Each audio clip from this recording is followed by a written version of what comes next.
Επειδή είχε πολύ μεγάλη δυναμική όσον αφορά την εμπορική της στάση στις πωλήσεις, αδιαφορούσε λίγο για τη σύνδεση μεταξύ ζωντανής μουσικής πραγμάτωσης και δισκογραφικής πραγμάτωσης.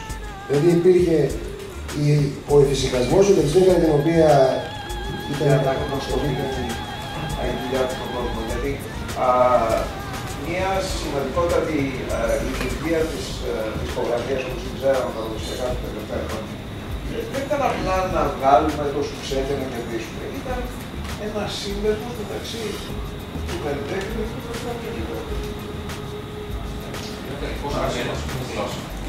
Και όχι αυτός που πήρε τις λιγότερες εκδοτήσεις, αυτός που πήρε τις περισσότερες. Αυτό νομίζω ότι η γλώσσα δεν εννοώ. Φυσικά. Αυτό, δηλαδή δυστυχώς είναι πολύ πιο ευρύ. Εμείς αυτό που θα μπορούσαμε να κάνουμε πρακτικά είναι να οργανώσουμε στο αμέσως επόμενο διάστημα, αυτό που είπαμε και πριν, μία συνάντηση να είναι όσο γίνεται πιο ευρύτερη. Και να το είναι αυτό ωραίο, γιατί έχουμε το εξής ίσως πρόβλημα.